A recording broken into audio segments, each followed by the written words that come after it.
of course, just failed in his Triple Crown bid, of course, only last season. We shouldn't forget Camelot, but he's got work to do, Jamie, according to your boys. Understandably so. He's had his opportunities this year. And it's not just the Arc last year where he was favourite. Last time out, surprisingly again, as surprising as Enzo's stat, he was favourite to beat Alcazim, the Fugue and Co. in the Princess of Wales Stakes. It's clear from the market support and the weight of confidence behind him every time he turns up, combined with his remaining entries in these sort of races, the Ballydoyle still feel that there is a top-class performer in there somewhere, but you have to say on this year as evidence, we haven't seen it so far, as explained by the Timeform rating, sort of two-thirds of the way down in terms of the best European horses. Is that about right, do you think, James? Well, for me, the Camelot question last year is the Trev question this year, as in, he was the best 3-year-old last year, right? He'd lost to Anchor in the St Leger, but there were mitigating circumstances. Trip wasn't really ideal. And obviously he'd been talked up all year, we'd been getting excited about him. And of course this is all in an era when we're used to the Frankels and the Black Caviars, when, you know, the old expression, there is no such a thing as a certainty, horses aren't machines. Those two were near enough to certainties, near enough to machines. This year, Trev seems to me, and according to Timeform ratings as well, outstandingly the best 3-year-old. But how good does that mean she is against the older horses? That's an interesting point, and certainly in terms of the British 3-year-old form there'd be question marks, but how good is she? We haven't had that many chances to see her, but when we have seen her, she's looked rather good.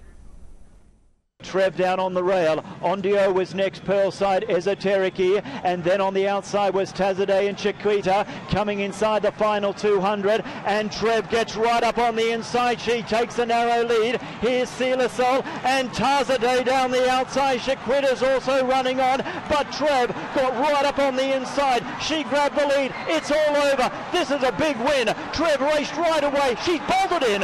Trev is first.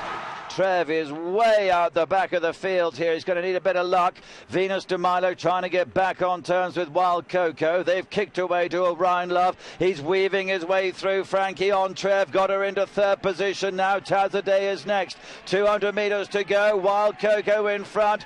Trev now tries to get after her. Begins to make progress. Trev coming through with Dettori and grabs the lead inside the last 100 metres. She spread eagle the remainder of them and got herself out of a very tricky position there. Trev wins. Trev winning the Prix de Diane and then the Vermeil last time out, and looking very, very impressive indeed. The question I'd have for you, with your Timeform hat on there, Jamie, is she's top out of all of these horses. She's only run 4 times. Have we had enough opportunity to really test that she's capable of consistently posting these performances, or does that Timeform rating reflect what you think she might be capable of when tested? Found us out, Sean.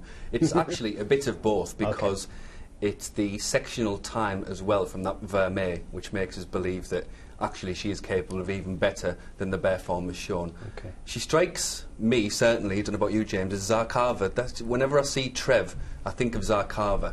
And also Zarkava unbeaten all along. Trev also unbeaten in all the races. Now you say she hasn't had that much racing, but actually she hasn't been beaten. All of the others in the Arc field have had their bubble burst or their limitations set at one point or another in their career. Trev is on the upward curve, and going back to the Vermeil, Zarkava, I watched that back when she won that Arc trial. She came right down the outside, but in terms of positioning and in terms of how the race went against her, the similar sort of profile and the similar way in which she got herself out of trouble. She's a high cruising speed horse with a sharp turn of foot, and that is what you want in the Arc. Okay, it's an interesting one, because we've got horses like Orfèvre there, who's won 5 group.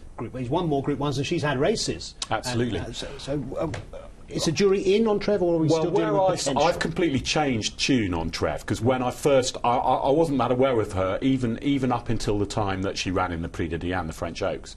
And my initial reaction to the French Oaks, despite the time, which was course record, was that she wasn't beating anything very much.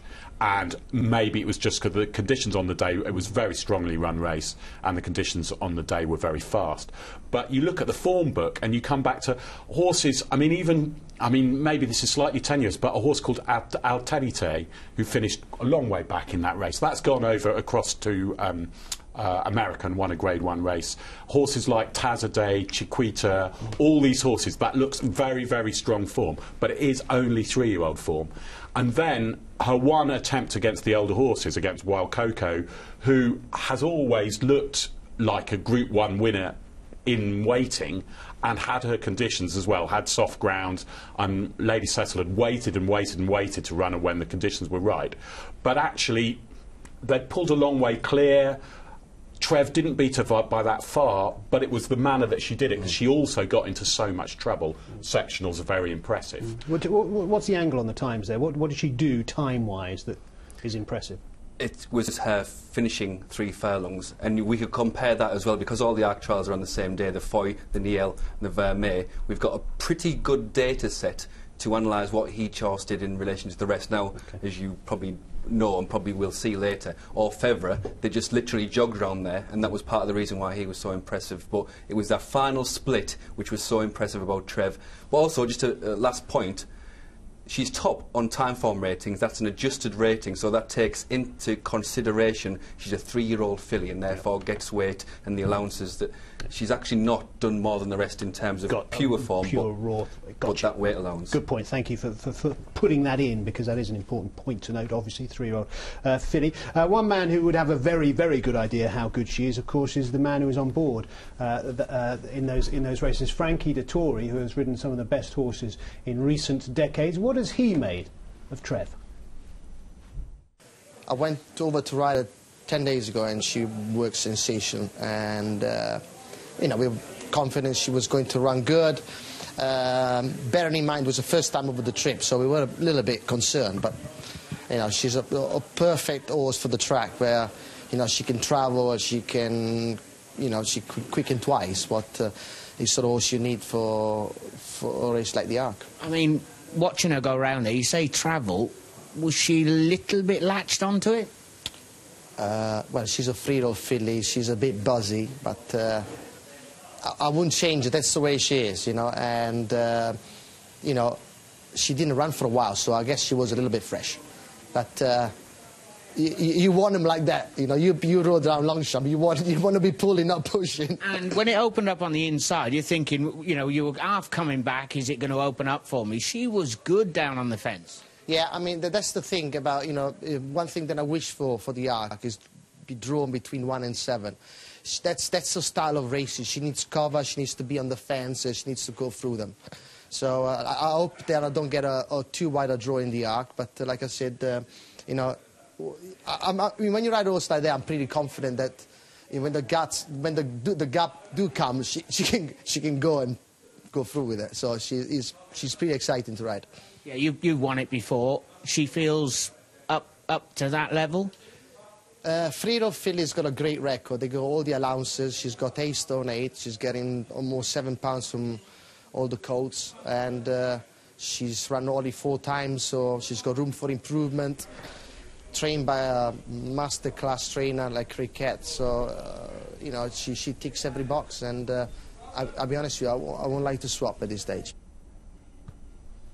Wouldn't like to swap. Getting the 3-year-old fillies allowances, and as he says, Frankie, they've got a good record in the race, the 3-year-old fillies at this time of year, etc., etc. He didn't immediately say yes to that answer, which just struck me there. But mind you, he's been around the block so many times, Frank. He's seen so many good horses. It was the first time I've seen that head-on footage, and crossing the line, you could see the smile on Frankie's face. He hasn't actually had much to smile about. You get the impression that when he has smiled, it's almost been a painted smile this season of everything's gone all right, despite actually everything hasn't. But that was through the horse. That was Frankie, the old Frankie, on top of the horse that he knew was a class act. So it's quite telling in that regard, even though, as you might expect, he was a little bit more reserved in terms of Jason Weaver asking the pointed questions. He needs a good one, doesn't he, Frank? He's probably got it. Well, from a journalistic point of view, we'll get to Orfevre later, because that's a great story too, but from a journalistic point of view, the top 2 in the market, the top 2 in the ratings, are both really good stories, and this is redemption for Frankie Dettori. Yes. And really adds something. I mean, otherwise it's a sort of all French thing, and then you've got the Qatari element as well, and all the money and the investment they've brought out into the sport. But let's face it, the papers are going to lap up a Dettori win Dettori, after what's happened to him in the last 12 months. Coming full circle and winning in France as well would be some story. A good chapter in the biography, which I'm sure will be along at some point. Talking of great stories, of course, the Head family's strong association with the race. And we're just talking about Triomphe, trained by Madame Cricket Head. Cricket, it's the day of the Prix de l'Arc de Triomphe. What do you hope the ground is as you wake up on Arc morning? Good ground for everyone. So if it's very, very soft, it will pull people off. So the ground has to be good. That's the best. Like that, nobody has any excuse. If you could pick your draw, where would you like to be? Well, maybe, you know, I won the Arc with 23, draw 23, so I shouldn't pick it. On a long-distance race, it's not as important, but between, let's say, 2 and 10. Let's say you have a field of 14. Yes. After 3 or 4 furlongs, the pace is reasonable. Where would Triomphe be in an ideal world? Wherever the jockey feels comfortable and where she feels comfortable. I won't give any orders to Frankie. You know, in the Arc, you never know what's going to happen. So I will tell Frankie to ride her the way he feels she's comfortable. That will be my orders. They're inside the final furlong. Triomphe is on the bridle and quickens clear for a 2-length lead. After the race, Sheikh Joanne says, what shall we do next, Cricket? What would you say to him? I'm going to ask him to stop racing her this year and bring her back for next year and have a nice, full 4-year-old year. It'd be a nice question to have to ponder after the Arc. So there you go, that's the story on Triomphe, the favourite for the Arc. But what do you think? Let's find out what you're saying on the emails and tweets with Enzo. Sure, a lot of Triomphe fans out there, they're really coming out in force on the email now. Mark, first of all, from Dublin says, look at the last race with Triomphe, they crawled early, and Frankie's horse, the only one that can make up any ground. No other horse got involved, and the way she quickened was impressive. An absolute cert, thinks Mark. I'm having all my Euros on Triomphe. Good luck to you in the Arc. Katie also thinking along similar lines as well. She was very impressed by Triomphe. She says, I think Triomphe is a good thing for the Arc. Although Christophe will not make the same mistake as last year on Orfèvre by going on too early. We'll try and produce it late. Triomphe won't be for catching. Rule of the World, perhaps if it turns really soft, could get involved as well. Another email about the Arc from Connor in Louth, who says, when it comes to the Arc, the ground is likely to be good to soft or soft. So I think you can only back one horse if that's the case. That's Novelist. So Connor thinking differently there. He's going with Novelist, who of course was so impressive in the King George. Who'd have thought that after that King George win, he'd be only 3rd best in the market. But that's the case. All the money coming for Orfèvre and Trèves means that Novelist has been rather shuffled back in terms of the limelight for the Arc. He's now 3rd best. And that's from Connor there. One other good point as well, actually, from Phil, who says, isn't it amazing that Britain has only got 2 entries in the top 20 in the betting for the Arc? Al Kazim and the Fugue, of course. Strange, isn't it? Go back sort of 7 or 8 years, we'd have had at least 7 or 8 in that. Down to just the 2 fancies trained in Britain, Al Kazim and the Fugue. We've got the French-trained fancies, the German-trained Novelist, the Japanese-trained horses, Boise. What's going on? Are the rest of the world catching up and going past us? It's an interesting point, and of course our own King George went to the Germans. More about that after this.